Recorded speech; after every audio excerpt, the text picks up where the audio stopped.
자, 지금도 우리 거래 계약서 보도록 하죠. 111페이지. 자, 1번 봐요. 옳은 것. 1번. 계공은 중개대 성물에 관하여 중개가 완성됐대. 거래 계약 작성, 당사자 교부, 5년간 보존이죠. 여러분이 기억할 것은 몇 가지가 안 됩니다. 작성권자는 누구인가, 교부권자 누구인가, 그리고 그 사본을 보관한 자는 누구인가, 그리고 사본을 보관한다는 것도 기억하셔야 되죠. 그리고 5년입니다. 그래서 제가 하나 보충할 것은 바로 이것이죠. 여러분이 기억할 것이 교부, 그 원본과 사본에 관한 얘기예요. 원본. 이렇게 한번 적어볼까요? 일단 거래계약서, 확인설명서, 그리고 업무보증서 이렇게 세 가지가 있고요. 그리고 이제 당사자에게 교부될 땐 원본이 교부가 되고요. 원본이고 이건 사본입니다. 사본. 그리고 이제 그 계공이 보관을 하지 않습니까? 보관할 때 거래계약서는 5년간 보관하되 사본을 보관하고요.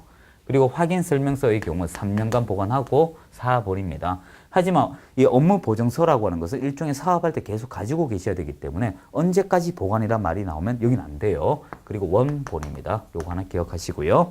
2번, 계공은 거래계약서 작성할 때 거래금액 등 거래 내용 거짓으로 기재하거나 서로 다른 2개 이상 거래계약서 작성하면 절대적 등록이 아니죠. 상치죠. 여러분이 꼭 기억할 것이 이 상대적 등록 취소가 하는 건 두 가지가 있습니다.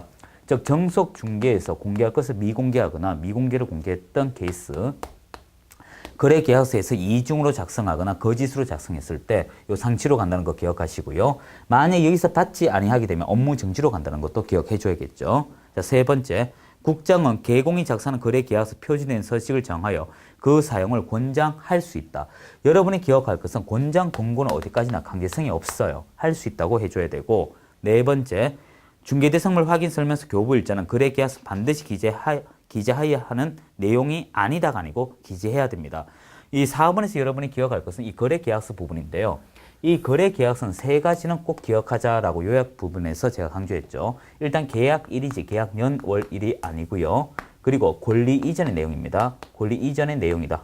요 기억을 하셔야 되고요. 그리고 확인설명서 이 교부일자지 작성일자가 아니다 하는 거 기억을 하셔야 됩니다. 그럼 답 5번이겠네요.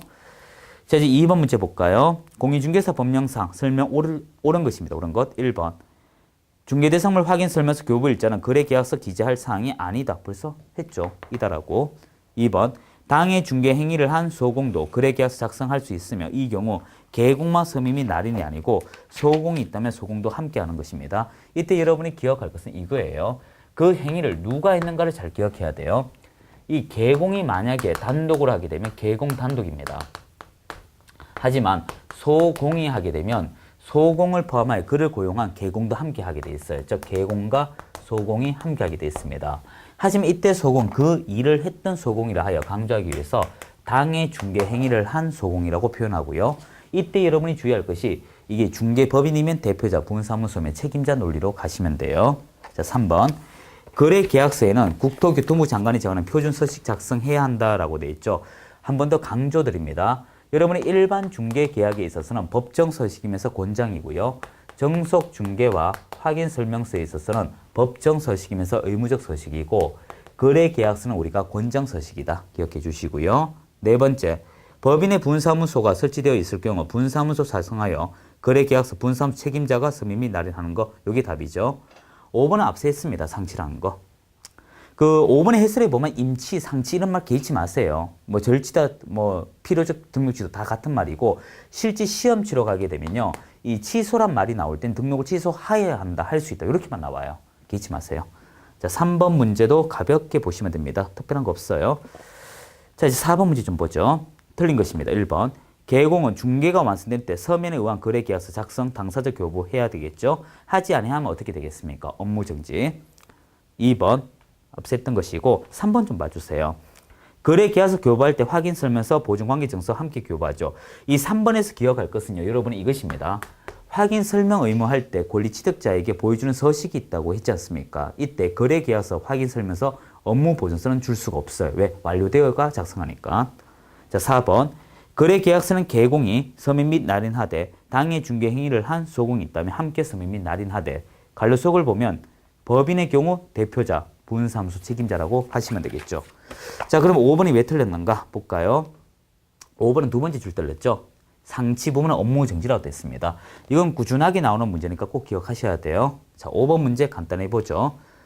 현행 중개 계약의 서면에 해당하지 않는 건 2번밖에 없어요. 일단 영수증이 과거에 있었지만 이제는 삭제됐습니다. 이 5번에서 기억할 건 이것입니다. 지금 현재 영수증은 확인 설명서에 이 거래 내역에 대한 산출 내역이라는 란이 있어요. 확인 설명서 가면 산출 내역이라고 있습니다. 이것으로 대체하게 돼 있어요. 대체하여 돼 있기 때문에 여러분이 거래 계약서 작성할 때 확인 설명서 교부하게 되면 훑어보지 않겠습니까? 이거 뭐지? 이 역할이 바로 이 역할이다 이것입니다. 그래서 대체되는 내용이 있지만 일단 현행 서류에는 삭제돼 있어요. 자, 6번 볼까요? 가장 적합하지 못한 거 틀린 거죠. 1번. 중개계약의 당사자는 개공과 의뢰인, 거래계약 체결 당사자는 매도인과 매수자, 임대인과 임차인. 자, 1번 문제 주의하셔야 됩니다. 6번인가요? 여러분이 계약이라고 하면 크게 두 가지가 있어요. 의뢰인과 개공이 하는 중개계약이 있고요. 의뢰인과 의뢰인끼리 하는 거래계약이 있습니다. 그래서 의뢰인, 개공, 의뢰인 구별하셔야 돼요. 2번. 중개계약은 두부. 왜? 당사자 문제니까. 그리고 거래계약서는 양 당사자와 개공이 있으니까 세부. 3번. 개공은 중개계약 체결은 중개업무 추발, 거래계약 체결은 중개업무 완성이죠. 우리가 흔히 말하여 이렇게 배웠습니다. 중개계약, 중개이행, 중개완성. 자, 이 중개완성을 달리 말하면 거래체결이라고 했죠. 자, 그러면 항상 시작점은 체결이라고 하거든요.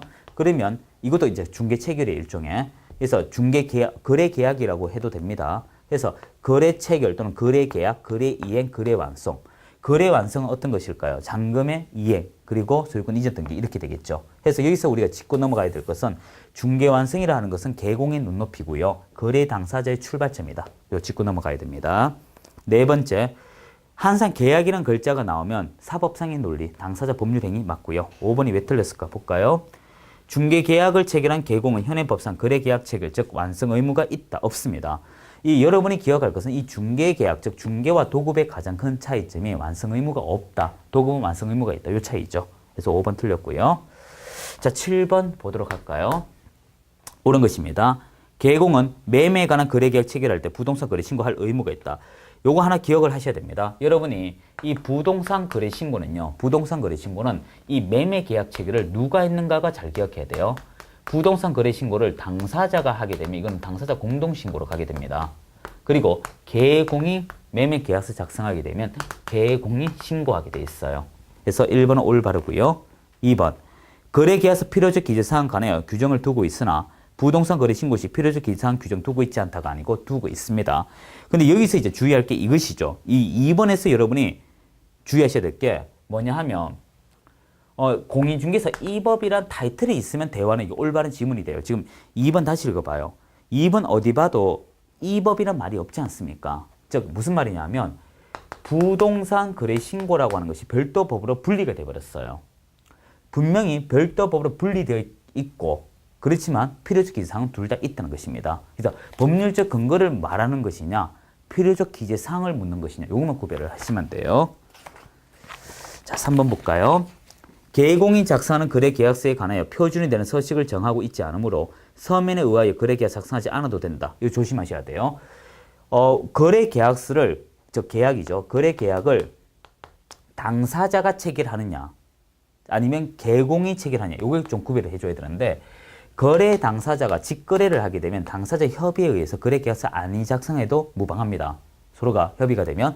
하지만 이것이 개공이 개입이 되면 의무적으로 작성을 해줘야 돼요. 그래서 이 7번에 3번에서 여러분이 기억할 것이 이 거래계약서를 누가 작성하는 걸 잘 봐야 돼요. 아무런 말이 없으면 개공이 한다는 관점이기 때문에 해줘야 돼요. 아니하면 업무정지입니다. 4번. 법인인 개공의 주된 사무소 이루어진 거래계약의 경우 모든 임원이 하는 게 아니고 그 일에 개입된 사람이 하고요. 5번. 개공의 중개에 의하여 거래계약이 승리될 경우 개업 공인중개사에 관한 사항은 부동산 거래 신고사항이 아니다 했는데 이 5번 지문만 좀 보죠. 7번에 5번입니다. 우리가 부동산 거래 신고할 때 인, 개, 부, 실개 이건 모두가 다 하는 거고요. 그리고 중은 개공이 개입이 됐을 때 하는 거고요. 자, 2번 우리가 주택거래 신고인데 6억 초과일 때만 합니다. 6억 초과. 그래서 요 세 가지 논리를 꼭 기억을 하셔야 돼요. 그래서 그러면 5번 틀린 거 보이죠? 자, 8번 가볍게 보시고요. 자, 9번 보죠. 틀린 거. 거래계약의 경우 공인중개사법 규정하고 있지만 금융계약서의 경우 부동산 등기 특별조치법 근거 둔 거 맞습니다. 이때 9번에 1번에서 기억할 것은 이거예요. 거민이라고 하는 제도는 분리가 되어 있습니다. 하지만 거민하는 종이가 있나요? 없습니다. 거래계약서 자체가 거민 양식이에요. 자, 2번. 거래계약서의 경우 권장 서식되어 있지만 거민계약서의 경우 별도의 법정 서식되어 있다. 이게 잘못됐다고 했죠. 서식 없다고요. 거래계약서 자체가 서식이라고요. 3번. 거래계약서와 거민계약서 필요적 기사항 서로 다르다. 예를 들어서 거래계약서는 계약일이지만 거민은 계약 연월일 그렇게 돼요. 4번. 거래계약서 작성한 당사자 중 일방이 거민 신청하면 된다. 인데 여기서 여러분이 유의할 건 이걸 기억을 해줘야 돼요. 자, 이거 좀 볼게요. 거민은 원래 당사자 중 일방이 가는 게 원칙입니다. 근데 이 사람이 가기 귀찮으시면 이제 변호사, 법무사, 개공한테 말할 수 있지만 이들은 이것을 가기 싫어라고 할 수 있는 힘도 있어요. 5번째, 부동산 거래 내용이 매매라면 거민 신청에는 부동산 거래 신고 대상이 된다. 여기서 여러분이 기억할 건 이것만 기억하면 돼요. 요거 좀 별도로 합시다. 부동산 거래 신고 대상이 어떤 것일까요? 현존하는 것이 있죠. 현존하는 토지와 건축물이 있고요. 장래 취득할 권리로서 전비법에 관한 입주권, 주택법에 관한 분양권 이렇게 있다는 것입니다. 자, 그러면 요걸 이제 매매를 하면 되겠죠. 매매요. 이렇게 되죠. 자, 그러면 해결됐고요. 자, 이제 10번 문제 볼까요? 계약공인중개사가 중개 완성 시 쌍방의 교발권 딱 3가지밖에 없죠. 거래계약서 원본, 확인설명서 원본, 업무보증서 4본 이렇게 되고요. 여기 잠시만 스톱하세요. 10번 문제에서 우리가 기억할 것은 일방에게 교부되는 건 어떤 것이 있을까? 일방. 비용이 가장 대표적입니다. 비용. 그래서 실비 들어갔던 거. 요게 이제 있다는 거. 그거 하나 하고요. 즉 어떤 거냐면 계약금 등의 발한 채무 이행 누가 냅니까? 권리 취득 예정자. 매수인 측이죠. 그리고 여러분이 각종의 권리 분석 비용, 권리 이전자입니다. 좀 적어 드릴까요? 일단 실비 부분. 권리 이전자에게 받는 것으로서 권리 분석 비용 들어가고요. 그리고 권리 취득자에게 가는 것으로서 계약금 등의 반환 채무 이행 이렇게 가고요. 그리고 여러분이 또 주의할 게 중개계약입니다. 일반 중개, 정속 중개도 일방이에요. 중개계약서 해서 요거는 일방이다 하는 거 기억하고 방금 있는 쌍방하고 구별을 해주셔야 돼요. 자, 이제 11번 볼게요. 틀린 거. 정속 중개 계약서는 중개월의 시 작성하나 확인 설명서 거래에서 중개 완성. 달리 말하면 거래 체결이죠. 2번. 정속 중개 계약서 및 확인 설명서는 법정. 거래 계약서 권장 맞고요. 3번. 정속 중개 계약서는 의뢰인 일방에게 교부하나 확인 설명서와 거래 계약서 의뢰인 쌍방에게 하는 거 맞고요. 4번이 들렸죠. 정속과 확인 설명서 3년간 개공이 보관하며 거래 계약서 역시 개공이 보관하지 소공은 없어요. 꼭 기억할 것이 교부와 보존만큼은 최종 책임자인 개공이 한다는 걸 기억을 해 주셔야 돼요. 개공.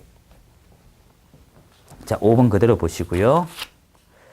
자, 이제 손해배상 보도록 할까요? 1번 봅시다. 옳은 거.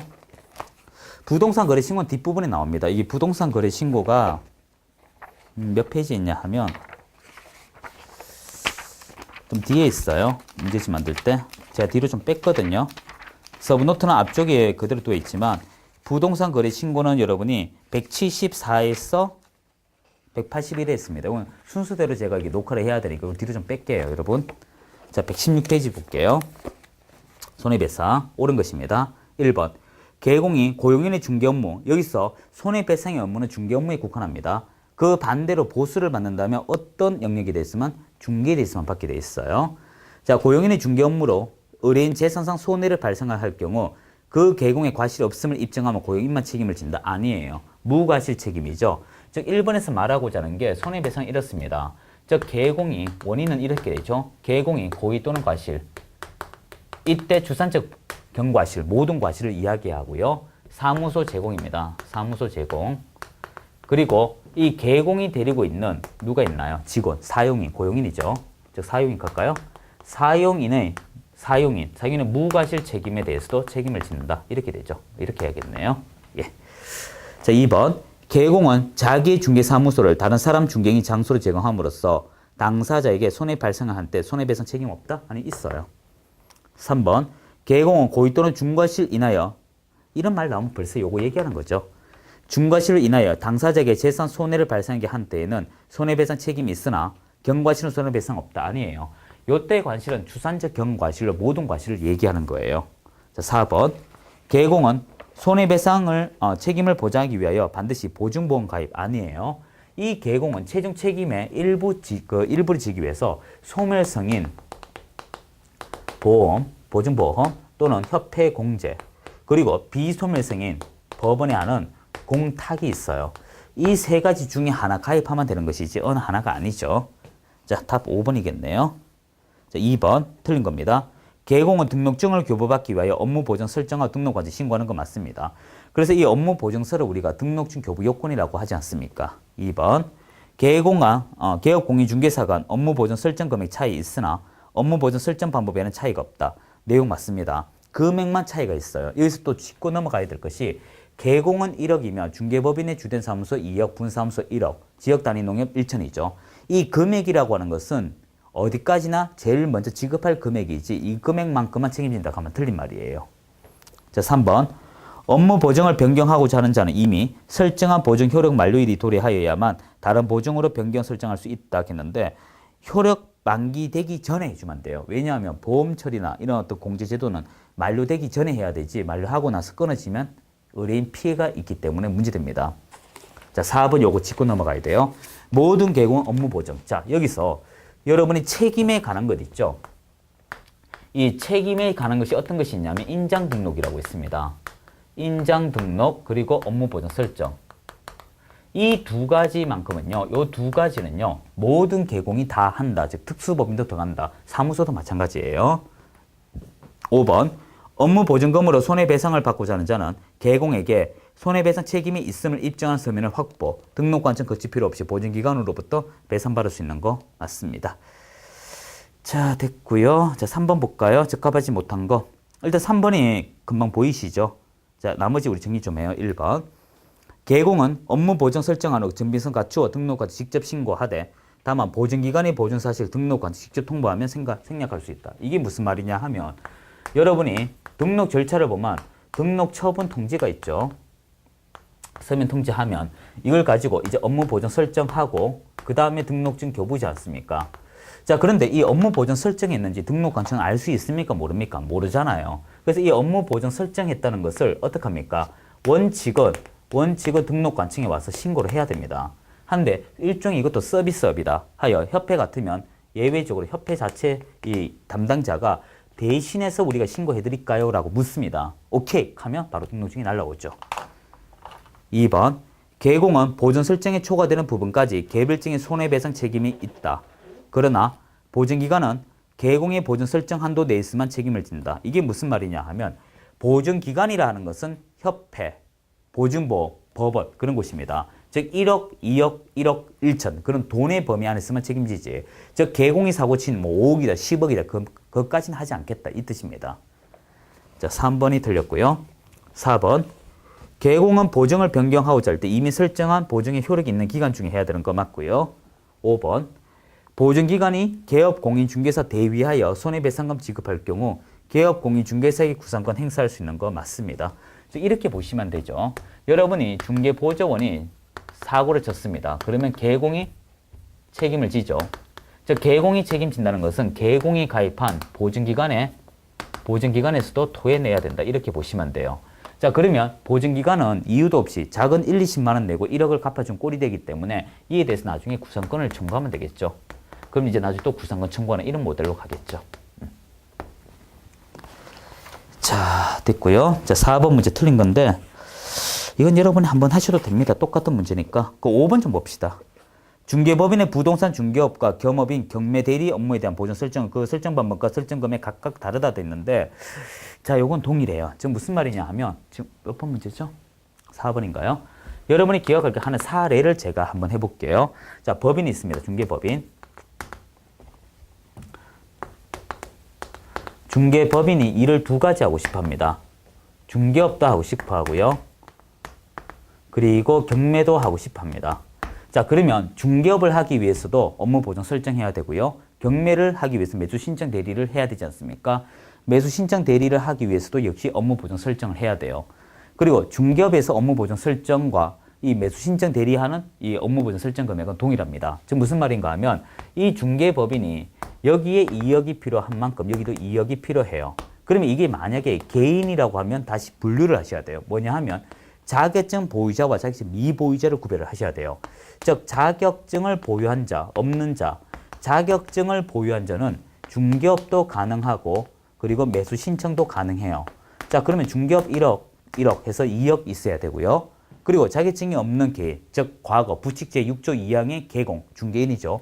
그들의 경우는 중개업만 가능해요. 1억, 그리고 매수 신청 못한다. 이렇게 됩니다. 그래서 여기서 제가 짚고 넘어가자는 것은 그 주체가 누군지, 그리고 개인이라면 그들의 자격증이 있는지 없는지를 꼭 따져줘야 됩니다.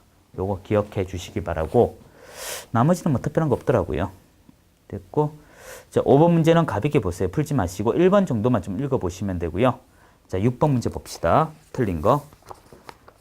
1번, 개업공인중개사가 자기의 사무소를 타인 중개인 장소로 제공함으로써 거래 당사자에게 재산상 손해가 있다면 책임져라. 이건 특수범위도 동일하다. 여기서 기억할 것은요, 우리가 이 재산적 피해에 대해서 전액을 다 변제해야 돼요. 피해 전부를 다 변제해야 됩니다. 자, 그런데 이게 3억이라고 가정합시다. 그러면 개인인 개공이라면 어떻게 될까? 먼저 1억은 예를 들어 그 보증기관에서 나가요. 2억은 개공이 해야 됩니다. 그리고 나서 이 1억을 누구한테 청구한다?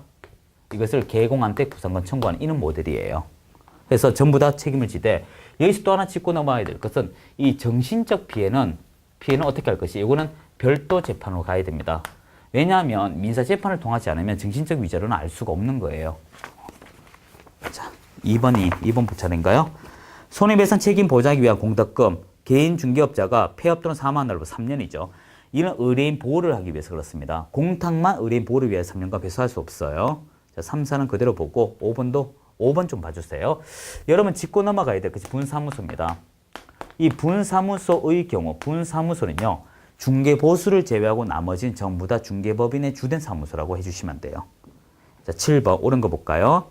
개공은 손해배상 책임을 보장하기 위하여 보증보험, 공제, 그리고 공탁을 게스트무 신청할 때 해야 한다. 여러분이 그 공제 가입이에요. 공제. 그 공제 다음에 콤마가 아닙니다. 공제 가입, 공탁 이렇게 돼요. 세 개 중에 하나를 가입하면 되죠. 근데 여기서 이제 기억할 게 있습니다. 업무 개시 전까지 해야 되지 등록 신청은 아니에요. 여러분 시험에 업무 개시 전까지 두 가지가 있습니다. 인장 등록과 업무 보정 설정이에요. 다시 해요. 업무 보정 설정과 인장 등록과 손해배상이죠. 업무 보정 설정 뭐 같은 말이네요. 업무 보정 설정하고요. 인장 등록. 좀 날렸을게요. 요 두 가지의 경우는 업무 개시 전까지 게스트 등록이 아니고요.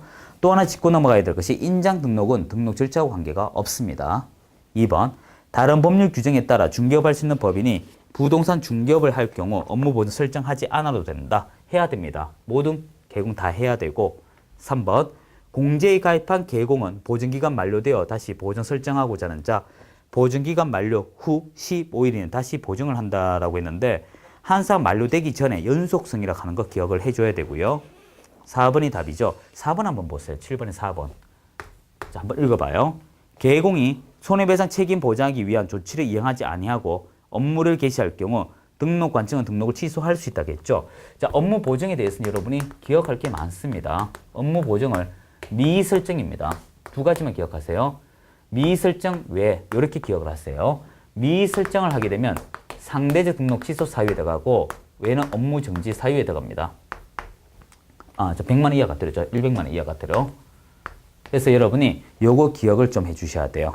구별 꼭 해주셔야 됩니다. 요 업무 정지로 오답으로 잘 처리돼요. 요 구별 꼭 해줘야 됩니다. 외로 잘 나오는 것이 어떤 것이 있나요? 미교부, 미설명. 요 잘 나와요. 주의하셔야 돼요.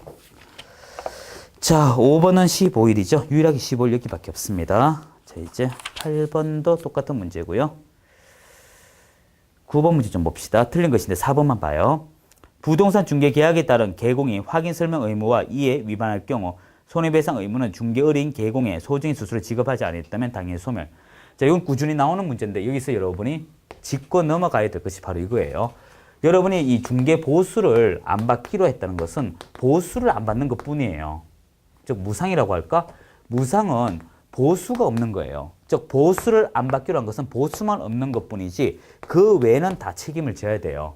그 외에 책임지는 거 시험이 잘 나오거든요. 어떤 게 있냐면 거래계약서 작성해야 되고 확인설명서 작성해야 되며 지금 보는 손해배상 책임도 있고 각종의 부동산 거래 신고제도 다 책임져야 돼요. 꼭 기억해야 돼요. 보수 안 받기로 한 건 보수만 없다 이거예요. 책임 다 져야 돼요. 자, 10번 문제 틀린 거 볼까요? 개공이 손해배상 책임 보장하기 위한 조치를 이행하지 아니하고 업무를 개시할 경우 등록관청 업무정지 처분할 수 있다. 일단 여기서 여러분이 기억할 것은 이 상대적 등록 지수를 안 바르면 업무정지로 내려올 수가 있어요. 2번 개공이 손해배상 책임에 관한 설명하지 아니하면 100만 원 이하 과태료라고 말씀을 드렸고요. 3번 개공이 공탁한 공탁금은 개업 공인중개사 폐업 사망한 날로부터 3년 이내 회수할 수 없죠. 의뢰인 보호 차원에서. 4번 법인의 개공 주된 사무소 업무 보정 2억, 분사무소마다 1억, 분사무소 설정은 분사 소재지가 아니고 주된 사무소죠. 10번에서 제가 보충할 것이 법인이 만약에 법인의 분사무소가 3개다. 3개다. 얼마가 필요할 것이냐? 의외로 간단해요. 중개법인 같으면 주된 사무소 2억이고요. 그리고 분사무소 1개 1억씩 3억. 그래서 5억이 필요해요. 그리고 이게 특수 단위, 지역 단위 농협 볼까요? 지역 단위 농협의 경우는 주된 사무소 1천, 분사무소 3개니까 3천, 4천이 필요하죠. 4천. 자, 이런 것도 구별을 해야 돼요. 자, 5번은 그대로 보고, 자, 이제 121 옳은 거 볼까요? 개공은 거래 안전을 보장하기 위하여 계약 이행 완료될 때까지 계약금, 중도금, 잔금 이런 것을 제3자 명의로 권장 공고할 수 있는 것이 강제화된 건 아닙니다. 그리고 계약금 등을 예치할 수 있는 것은 금, 공, 신 등 동그라미 해보세요. 예치 기간이고요. 이게 답이고 3번 계약금 등을 예치할 경우 계약 이행 완료될 때까지 어떤 경우는 미리 찾을 수 없는 게 아니고 이 예치 명의자에게 사전 수령에 관련된 보증서를 제출하게 되면 받을 수가 있어요. 4번 계약금 등을 금융기관에 예치할 경우 개업 공인중개사 소유 예치금과 분리하지 않아도 된다. 아니에요. 여기서 짚고 넘어가야 될 것이 이것입니다. 1번에서 이 4번이 잘 나오는데 이게 만약에 개공의 입장이라면 의무가 3개가지가 생겨요. 분리 관리하시오. 두 번째, 임의 인출 금지다. 그리고 세 번째, 지급보증 설정. 이건 누구 이름으로 명의했을 때 개공의 명의예요. 하지만 이것이 대통령령, 즉 시행령이죠. 시행령으로 하면 이것이 없어져요. 엄보신체 공전, 그건 없어요. 자, 5번째, 동의 없이 인출할 수 없죠. 답이 2번이고요. 자, 2번 문제 옳은 거 볼까요? 1번, 개공은 거래 안전을 위하여 거래 계약이 이행이 완료될 때까지 두 번째를 봐요. 권장 공고할 수 있습니다. 항상 권장 공고 나오면 뒤에는 할 수 있어요. 2번, 계약금 등을 예치할 경우 계약금 등을 수령할 수 있는 권리가 있는 자는 당해 계약을 해제한 때 계약금 등의 반환을 보장 내용의 보증서를 예치 기간에 교부하고 계약금을 미리 수령할 수 있다. 자, 보증서 밑줄 해보세요. 보증서를 한 다음에 이거 잘 들어야 돼요. 예치라고 하는 건 제3자에게 맡기는 걸 예치예요. 근데 그 장소가 기관이고요. 통장의 주인은 명의자예요. 여러분, 통장한테 가져가야 되지 않습니까? 따라서 예치 명의자에게 보증서를 가져가야 통장에 돈을 줘요. 예치 명의자죠. 시험 잘 나옵니다. 그리고 공인중개사인 개공은 거래 계약과 관련된 계약금 등을 자기 명의 1억 원 이상 지급 보증 아니에요. 이거는 지급되는 돈, 예를 들어 매도인과 매수인 거래 금액이 5억이면 5억, 10억이면 10억 이렇게 지급 보증 금액만큼 하는 것이지 이 앞에 업무 보증 설정 금액처럼 딱 떨어지는 것은 없어요. 4번, 개공은 계약금 등을 자기 명의로 예치할 경우 당사자 동의가 있으면 예치된 계약금 사전 인출할 수 있죠. 이렇게 이미 인출할 수 있어요. 5번, 개공은 계약금 등의 반환 채무 이행 보장 업무에 소요된 경우 권리 이전 의뢰인으로부터 예치 업무 소요된 실비 받을 수 있다. 앞서 했죠. 실비가 나오면 권리 이전자한테 받을 수 있는 게 있고 권리 취득자에게 받을 수 있는 게 있고 권리 이전자한테는 권리 분석 비용이며 권리 취득자에게 받는 것은 계약금 등의 반환 채무 이행이에요. 답 4번이고요. 자, 3번은 그대로 보셔도 됩니다. 특별한 거 없고요. 자, 4번 문제 보죠. 틀린 거. 1번. 계약금 등의 반환 채무 이행 경우 거래 당사자 위한 금고 권장 제도인 거 맞고요. 당사자 이를 수용하지 않아도 계약에 문제된 건 없어요. 그리고 예치 명의자는 대통령령으로 엄보 신체 공전이고요. 그리고 개공이 하면 이러한 의무 3가지 맞고요. 3번. 개공은 명의로 했을 경우 일정 제한이 있다. 바로 이거죠. 4번. 3, 4 다 이거네요. 5번. 동그라미 4번 경우 금융기관 보증보험회사 발행 보증서를 교부하여도 수령할 수 있습니다. 이 여러분이 이 4번 문제에서 기억할 게 사전 수령이지 않습니까? 사전 수령. 이 사전 수령할 때 금융기관과 보증보험회사 금보가 보증서를 들고 어디로 간다? 보증서를 들고 이 예치 명의자에게 가면 해줘요. 예치 기간이 아니고. 자, 5번 옳은 거 볼까요? 1번. 개업 공인중개사는 거래 안전에 필요할 경우 계약금 등을 금융기관 등이 예치할 것을 당사 공고할 수 있죠. 2번. 계약금, 중도금 예치할 수 있지만 잔금 예치할 수 없다. 아니에요. 계약금 해도 되고 중도금 해도 되고 잔금 해도 되고 관계없습니다. 3번. 매도인, 임대인 등은 계약 이행이 완료되기 전이라도 보증서 발급받아 매수인, 임차인 등에게 교부하고 계약금 등 미리 수령할 수 있다 했는데 여기서 기억할 것은 예치 명의자에게 하는 것이지 누구한테 하는 건 아니에요. 4번. 계약금 등을 예치할 수 있는 기간은 금, 신, 보증보험회사만 해당. 아니에요. 예치 기간은요. 금융기관, 금공신 등이에요. 공제, 신탁 등이에요. 자, 답 5번이겠네요. 간단합니다. 예치 기간은 금공신 등이고요. 예치 명의자는 개공과 엄보신체 공전, 그리고 사전 수령 기간은 금보. 이렇게 3가지죠. 자, 6번 문제. 이번 시간 마지막 문제네요. 틀린 거 볼까요? 개공은 거래 당사자에게 계약금 등을 예치하도록 금고할 법률상 의무는 없다. 2번. 계약금 등을 예치할 경우 최신과수 명의로 예치할 수 있죠. 3번. 계약금 등을 예치할 경우 보험업법에 따라 보험회사 명의 가능하고 여기서 여러분 짚고 넘어가야 될 것이 예치 명의자와 예치 기간에 반드시 일치할 필요는 없습니다. 4번. 계약금 등을 예치할 경우 매도인 명의로 금융에 예치할 수 있다. 유일하게 거래 당사자 명의로는 할 수가 없어요. 돈 들고 도망가면 끝이지 않습니까? 그리고 이행이 완료될 때까지가 맞죠. 그래서 답 4번이고요. 자, 중개 보수부터는 우리가 또 요약을 보고 들어가면 되겠죠. 아마 이번 시간은 이 보수 뒷부분에 들어가는데 이제 막바지 다 돼가는데요. 노트 많이 보셔야 돼요. 하고 하여튼 여러분이 이 지금 5월, 6월 이렇게 더워지는데 이때부터 이제 공부를 하기 위한 이 에너지를 축적하셔야 됩니다. 예, 여러분이 이 여름을 잘 버텨야 돼요. 자, 이제 인사드리도록 하죠. 수고하셨습니다.